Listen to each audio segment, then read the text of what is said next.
निम्न में से कौन सी आगुणित संरचना है? निम्न में से कौन सी आगुणित संरचना है? पहला ऑप्शन देखिए जैसा दिया गया आपका युग्मनज, जिसको हम लोग जाइगोट कहते हैं। युग्मनज का मतलब जाइगोट। दूसरा देखिए आपका अंडाणु, जिसको हम लोग ओवा। और तीसरा आपका युग्मक, जिसको हम लोग गैमीट कहेंगे। गैमीट। फिर देखिए चौथा जो आपका है अंडाणु और युग्मक दोनों। ये चार ऑप्शन आपके हैं। इन चारों में आपको बताना है कि इसमें से कौन सी आपकी आगुणित संरचना है। जाइगोट है या अंडाणु है या युग्मक है या अंडाणु और युग्मक दोनों है। तो देखिए जैसे जाइगोट की अगर हम बात करें तो जाइगोट हमारी जो है ये आगुणित संरचना नहीं। क्यों नहीं है? क्योंकि देखिए जाइगोट जो होता है ये हमारा नर युग्मक और मादा युग्मक दोनों के संलयन से बनता है। और दोनों युग्मक हमारे कैसे होते हैं? आगुणित। तो जब नर युग्मक और मादा युग्मक दोनों फ्यूज होंगे तो क्या बनेगा आपका? जाइगोट। तो इसलिए आपका ये आगुणित संरचना नहीं होगी। ये कैसी संरचना होगी आपकी? द्विगुणित संरचना होगी, क्योंकि ये नर युग्मक और मादा युग्मक के संलयन से बना है। फिर दूसरा देखिए अंडाणु। अंडाणु जो कि हमारा मादा युग्मक होता है और इसका निर्माण देखिए कैसे होता है। तो आपने देखा होगा इसका निर्माण जो है आपका अंडाशय के अंदर जब अर्धसूत्री विभाजन होता है उस दौरान होता है। और अर्धसूत्री विभाजन के दौरान जो रचनाएं आपकी निर्मित होती हैं वो कैसी होती हैं? आगुणित। इसलिए यहाँ पर जो है आपका क्या होगा? अंडाणु एक तो होगा। दूसरा देखिए युग्मक यानी गैमीट। तो युग्मक हमारे जो होते हैं अभी हमने कहा आपके नर युग्मक और मादा युग्मक। नर युग्मक क्या होता है? शुक्राणु। और मादा युग्मक क्या होता है? अंडाणु।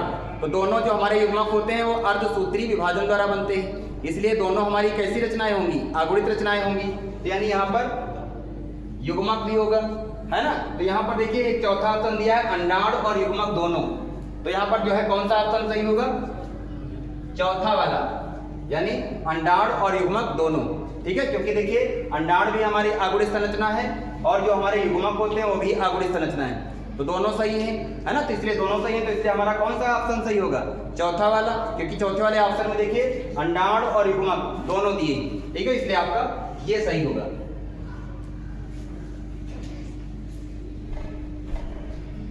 देखिए दोस्त, अगला देखिए क्वेश्चन जो हमारा है ब्याज में परिवर्धन होता है। ब्याज में परिवर्धन होता है। परिवर्धन मतलब प्रोपागेशन। ब्याज में परिवर्धन होता है। पहला ऑप्शन देखिए दिया गया है पत्तियों द्वारा। दूसरा दिया है देखिए प्रकंद द्वारा। तीसरा आपका है बीजों द्वारा। चौथा दिया है आपका बल्ब द्वारा यानी कंद द्वारा। ये चार हैं। इनमें से जो है चारों में कौन सा सही ऑप्शन होगा? देखिए अगर हम पत्तियों द्वारा देखें तो पत्तियों द्वारा इसमें नहीं होगा। प्रकंद द्वारा, जिसको हम लोग राइजोम कहते हैं। प्रकंद मतलब राइजोम।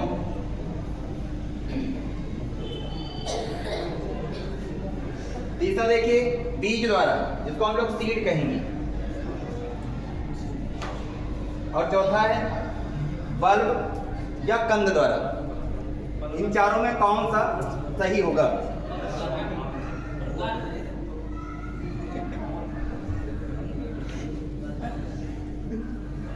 चारों में कौन सा सही होगा? ब्याज में प्रवर्धन किसके द्वारा होगा? तो इसमें सही ऑप्शन क्या होगा? देखिए बल्ब द्वारा। कौन सा होगा आपका? बल्ब द्वारा होगा। ठीक है, सही ऑप्शन इसमें चौथा आपका सही होगा।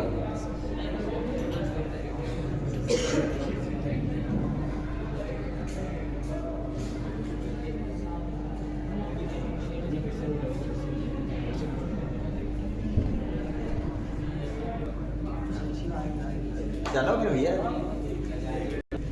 चलिए देखिए अगला क्वेश्चन है आपका पार्थेनोजेनेसिस। पार्थेनोजेनेसिस किसके द्वारा निर्माण किया गया? पार्थेनोजेनेसिस मतलब पार्थेनोजेनेसिस किसके द्वारा निर्माण किया गया? आपको इसमें साइंटिस्ट बताना है किसने पार्थेनोजेनेसिस के बारे में बताया। बावेरी ने या ओवेन ने या सटन ने या जॉनसन ने। इन चारों में कौन आपके सही होंगे जिन्होंने पार्थेनोजेनेसिस दिया?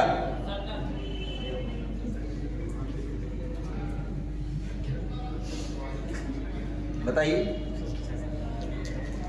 नहीं, इसमें जो सही जवाब होगा वो ओवेन होगा। ओवेन। पार्थेनोजेनेसिस किसके द्वारा निर्माण किया गया? ओवेन के द्वारा दिया है। ठीक है, पार्थेनोजेनेसिस किसके द्वारा दिया गया? ओवेन के द्वारा दिया गया।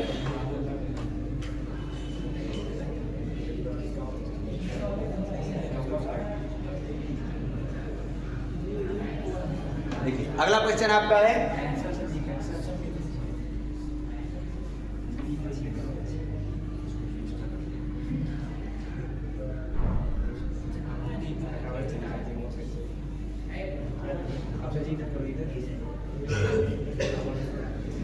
देखिए अगला क्वेश्चन आपका है, समयुग्मक पाए जाते हैं। समयुग्मक पाए जाते हैं। पहला ऑप्शन देखिए है मेढक में, दूसरा ऑप्शन है फ्यूकस में, तीसरा देखिए पक्षी में, और चौथा आपका है क्लेडोफोरा में। ये 4 ऑप्शन हैं। सही जवाब आपको बताना है इसमें चारों में कौन सही होगा।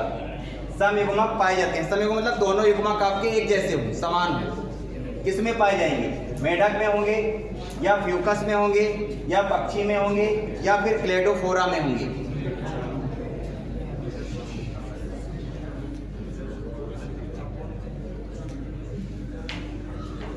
बताइए चारों में कौन सा सही होगा?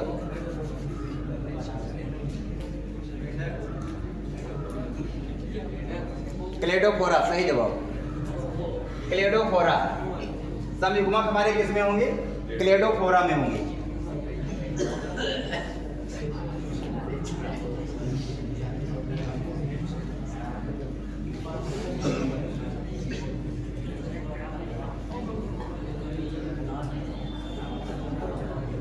देखिए अगला क्वेश्चन है आपका,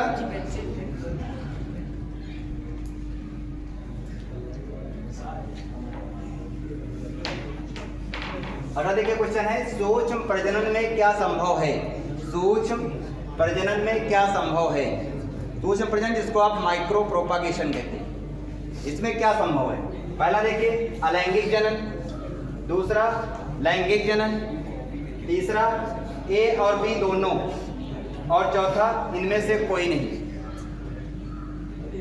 चारों में कौन सा सही जवाब होगा इसमें? माइक्रो प्रोपागेशन या जिसको हम लोग हिंदी में सूक्ष्म प्रजनन कहते हैं, इसमें होता है क्या, यानी कम समय में एक जैसे कई जो है पौधों का निर्माण करना, वो हमारा क्या कहलाता है? माइक्रो प्रोपागेशन या सूक्ष्म प्रवर्धन कहलाता है।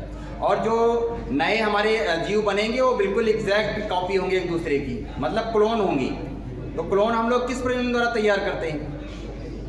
अलैंगिक प्रजनन द्वारा, या लैंगिक प्रजनन द्वारा, या ए और बी दोनों के द्वारा, या फिर इनमें से कोई नहीं?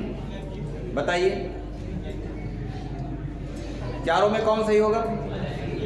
अलैंगिक सही जवाब। अलैंगिक, जो अलैंगिक प्रजनन होता है, इस प्रजनन के द्वारा देखा होगा जो संतति या संतानें बनती हैं वो हूबहू एक जैसी होती हैं, वो क्या कहलाते हैं? क्लोन कहलाते हैं। समझ रहे? तो यहाँ पर सही जवाब आपका अलैंगिक प्रजनन होगा।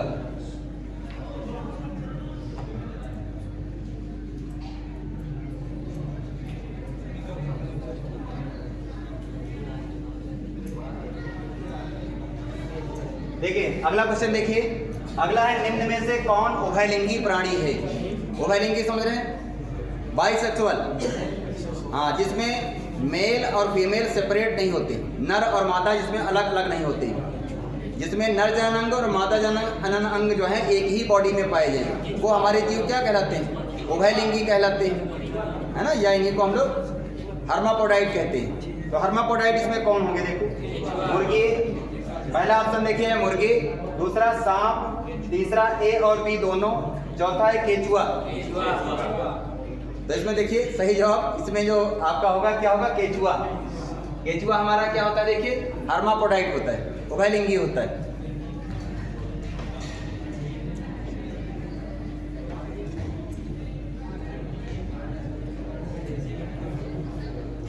अगला क्वेश्चन देखिए, अगला है देखिए, ईस्ट में प्रजनन मुख्यतः किसके माध्यम से होता है? ईस्ट जिसको हम लोग खमीर कहते हैं, और इसका जो वैज्ञानिक नाम होता है सैकेरोमाइसीस सेरीवेसी। वैज्ञानिक नाम क्या होता है इसका? सैकेरोमाइसीस सेरीवेसी। इसमें आपको बताना है कि जो प्रजनन का माध्यम है मुख्य रूप से क्या होता है। पहला ऑप्शन देखिए दिया है मुकुलन, दूसरा दिया है विखंडीकरण, तीसरा दिया है परागण, और चौथा इसमें ऑप्शन मिस है, इनमें से कोई नहीं, इनमें से कोई नहीं। ये 4 ऑप्शन हैं, इन चारों में सही जवाब बताना है आपको। इसमें जो है कौन सा ऑप्शन सही होगा? मुकुलन सही, सही जवाब है। यानी इसमें जो आपका होगा वो क्या होगा? मुकुलन। आपने ईस्ट को देखा होगा, मुकुलन द्वारा, मुकुलन मतलब बडिंग, बडिंग द्वारा जो है अपनी संख्या में बड़ी तेजी के साथ ये वृद्धि करता है, बढ़ता है।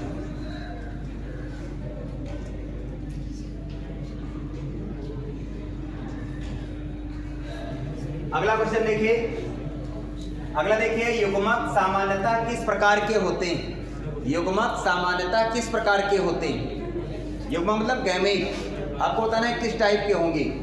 पहला देखिए, ऑप्शन दिया है हैप्लॉइड, दूसरा डिप्लॉइड, तीसरा पॉलीप्लॉइड और चौथा दिया है नलीप्लॉइड। इन चारों में कौन सा ऑप्शन आपका सही होगा? तो जैसा कि अभी हमने बताया था कि जो आपके युग्मक होते हैं इनका निर्माण जो होता है वो अर्धसूत्री विभाजन द्वारा होता है, और अर्धसूत्री विभाजन द्वारा जो आपके निर्मित होते हैं तो उनमें गुणसूत्रों की संख्या क्या होती? आधी हो जाती, अर्थात वो कैसे होंगे? अगुणित होंगे। तो यहाँ पर देखिए जो सही जवाब होगा वो कौन होगा? बताइए कौन सा होगा? हाँ, आपका हैप्लॉइड। युग्मक हमारे कैसे होंगे? हैप्लॉइड। हैप्लॉइड मतलब अगुणित, अगुणित।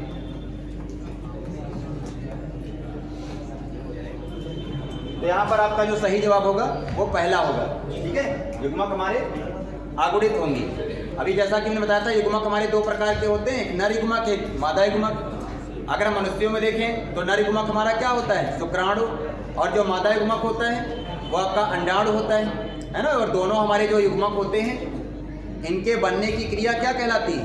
युग्मक जनन। युग्मकों के बनने की क्रिया क्या कहलाती है? युग्मक जनन कहलाती है ना। और अगर देखिए शुक्राणु का अगर निर्माण होता है तो शुक्राणुओं के बनने की क्रिया को क्या कहेंगे? शुक्रजनन कहेंगे। और ये शुक्रजनन की क्रिया कहाँ होती है? टेस्टिस में या वृषण में होती है ना। और जो हमारे अंडाणु होते हैं, अंडाणुओं के बनने की क्रिया क्या कहलाएगी? अंडजनन कहलाएगी। और ये क्रिया कहाँ होती है? देखिए अंडाशय में। तो ये दोनों जो हमारे बनते हैं वो अर्धसूत्री विभाजन के द्वारा निर्मित होते हैं, इसलिए इनमें अगर देखें तो गुणसूत्रों की संख्या क्या होती है? अगुणित होती है, इसलिए आपका पहला वाला सही होगा।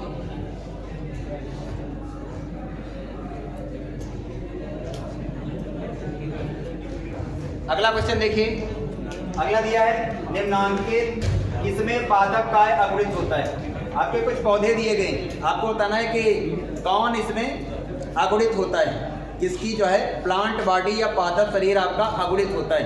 पहला ऑप्शन दिया गया देखिए शैवालों की, शैवालों की जो है अगर हम देखें तो प्लांट बॉडी अगुणित होती है। या दूसरा दिया है कवक, कवकों की प्लांट बॉडी अगुणित होती है। या ब्रायोफाइट्स, ब्रायोफाइट्स की, या फिर इनमें से सभी। चारों में से आपको बताना है कि कौन सही जवाब होगा।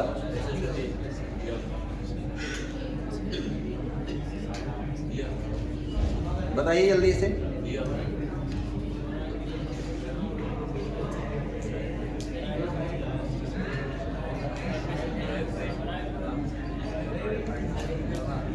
ब्रायोफाइट्स नहीं, ब्रायोफाइट्स गलत जवाब। इनमें से सभी होगा, इनमें से सभी। क्योंकि देखिए जो सवाल होते हैं इनकी भी प्लांट बॉडी कैसी होती है? अगुणित होती है। कवक अगर हम देखें तो कवकों की जो प्लांट बॉडी होती है, कवक मतलब फंजाई, इनकी भी प्लांट बॉडी कैसी होती है? अगुणित। और जो ब्रायोफाइट होते हैं इनकी भी प्लांट बॉडी कैसी होती है? अगुणित होती है। तो तीनों की देखा होगा जो प्लांट बॉडी है या पादप शरीर होता है वो अगुणित होता है। तो इसलिए यहाँ पर जो सही जवाब होगा वो क्या होगा? इनमें से सभी।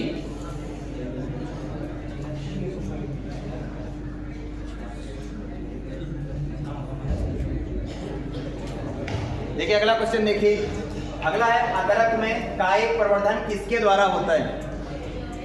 अदरक में बताना है किसके द्वारा जो है कायिक प्रवर्धन होगा। यहाँ 4 ऑप्शन दिए गए हैं। पहला ऑप्शन देखिए दिया गया है राइजोम द्वारा, दूसरा है जड़ द्वारा, तीसरा है ट्यूबर द्वारा, चौथा है बल्ब द्वारा। जड़ द्वारा रॉन्ग, गलत जवाब। क्यों? क्योंकि देखिए जो आपका अदरक होता है, अदरक में जो आपका प्रवर्धन होता है किसके द्वारा होगा? राइजोम द्वारा होगा। किसके द्वारा होगा? राइजोम द्वारा होगा। ठीक है।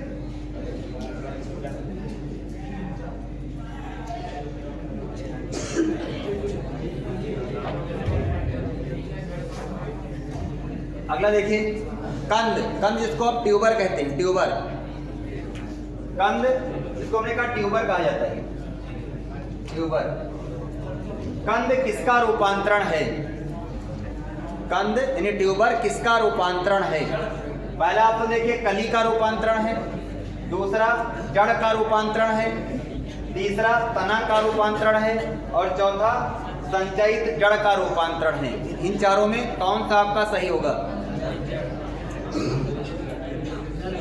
तो जो लोग जड़ कह रहे हैं बिल्कुल गलत है, क्योंकि ये देखिए जो आपका ट्यूबर या कंद है जिसका एग्जाम्पल आप आलू लिखते हो, कंद का उदाहरण क्या लिखते हो आप? आलू। और आलू क्या होता है? भूमिगत तना होता है ना। हाँ, तो इसलिए यहाँ पर सही जवाब क्या होगा आपका? तना होगा, तना। ठीक है। जो आपका कंद है या ट्यूबर है वो किसका रूपांतरण होता है? तने का रूपांतरण होता है। एग्जाम्पल हमने कहा आलू का होता है। एग्जाम्पल क्या है इसका? आलू।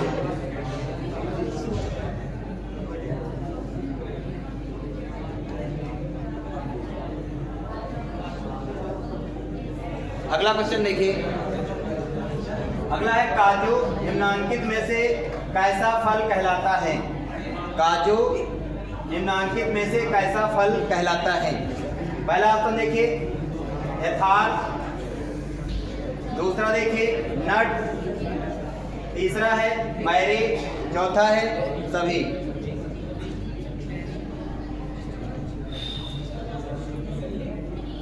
ये क्वेश्चन थोड़ा सा मिसप्रिंट है, इसको हम लोग बाद में देखेंगे।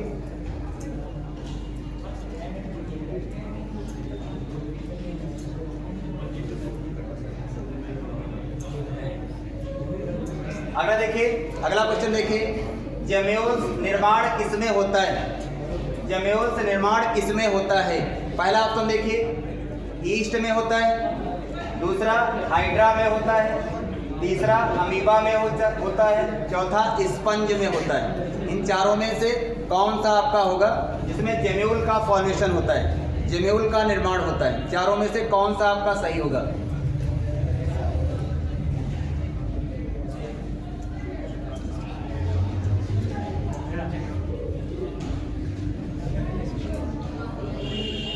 कई लोग हाइड्रा बता रहे हैं, हाइड्रा गलत है, हाइड्रा गलत है। इसमें जो सही जवाब होगा वो स्पंज होगा, यानी चौथा वाला होगा। जो हमारे स्पंज होते हैं, इन स्पंजों में क्या होता है? जेम्यूल का फॉर्मेशन होता है, जेम्यूल का निर्माण होता है। तो जितने लोग जो है चौथा बता रहे हैं उनका सही है, बाकी लोग जो बता रहे हैं उनका सही का गलत है।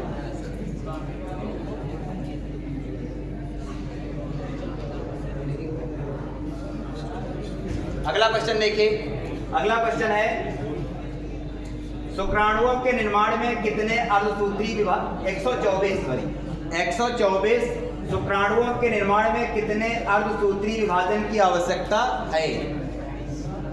शुक्राणु कितने बनाने हैं? 124। आपको बताना है कितने अर्धसूत्री विभाजन होंगे।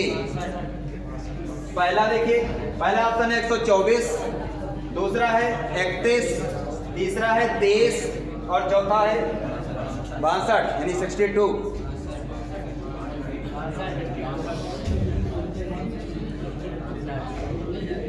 जितने लोग 62 कह रहे हैं बिल्कुल गलत जवाब है। 62 नहीं होगा, है ना। जितने लोग 31 कह रहे हैं उनका सही जवाब कैसे होगा? देखिए हमने कहा जितने लोग 31 बोल रहे हैं उनका सही कैसे? देखिए जैसा कि आप अभी हमने बताया था कि जो हमारे युग्मक होते हैं, चाहे शुक्राणु हो चाहे अंडाणु हो, इनका निर्माण अर्धसूत्री विभाजन द्वारा होता है ना। तो देखिए जब एक अर्धसूत्री विभाजन होता है, जब एक अर्धसूत्री विभाजन होता है तो कितने आपके बनते हैं? 4। एक अर्धसूत्री विभाजन में कितने बनेंगे? 4। बनाने कितने हैं? 124। बनाने कितने हैं आपको? 124 बनाने हैं। ध्यान दो, इसको आप क्या करें? 4 से भाग दे दीजिए, कितना आएगा? 31। ये बात समझ में आई कि नहीं? मतलब जब एक अर्धसूत्री विभाजन होगा तो 4, 2 होंगे तो 8, 3 होंगे तो बात समझ में आ गई। तो इस तरीके से जो है जब 31 बार अर्धसूत्री भाजन होगा, यानी 31 बार अर्धसूत्री भाजन होगा, तो आपके कितने बन जाएंगे? तो आपके 124 शुक्राणु बन जाएंगी। बात समझ में आ गई। इसलिए आपका सही जवाब क्या होगा? बी वाला, यानी 31 बार अर्धसूत्री भाजन होगा।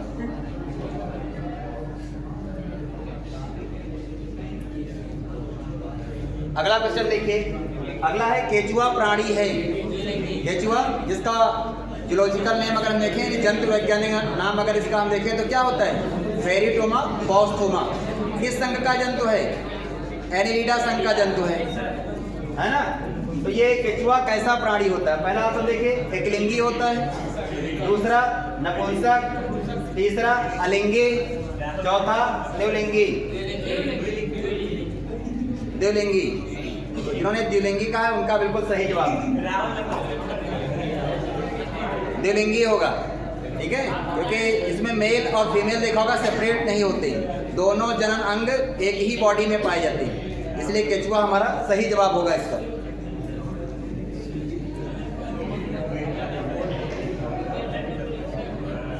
अगला क्वेश्चन देखिए। अगला क्वेश्चन है,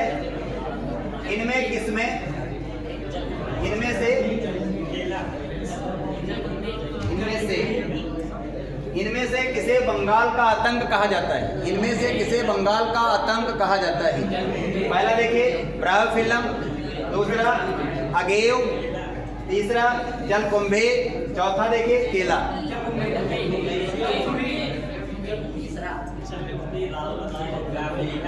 हाँ, जिन्होंने जलकुंभी आइकॉर्निया, जलकुंभी जिसने बताया है बिल्कुल सही जवाब जलकुंभी। जलकुंभी को बंगाल का आतंक कहा जाता है। जैसा कि हम लोग जानते हैं कि इसका नेटिव प्लेस जो है, इसका उत्पत्ति स्थान जो है वो दक्षिणी अमेरिका है, वहाँ से आपका ये बंगाल आया, क्योंकि इसके जो पुष्प या फूल होते हैं देखा होगा बड़े सुंदर होते हैं। अपने जो है सुंदर पुष्प के कारण ये जो है ज़्यादा वो आपका होता है। ये आपका बंगाल आया, और बंगाल का व्यवसाय आप जानते हो क्या है? मछली पालन। बंगाल का व्यवसाय क्या होता है? मछली पालन।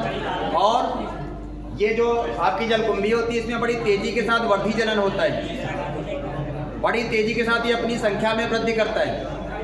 तो क्या था कि बड़ी तेज़ी के साथ ये जो है वृद्धि करके उस वाटर बॉडी को या उस तालाब के को जो है पूरा कवर कर लेता था। इससे वहाँ क्या होता था कि जो उस जल के अंदर रहने वाली जो हमारी मछलियाँ थी या जो उसमें मछलियाँ लोग पालते थे वो सब क्या थी? मर जाती थी। तो इसलिए जो है इसे बंगाल का आतंक कहा गया।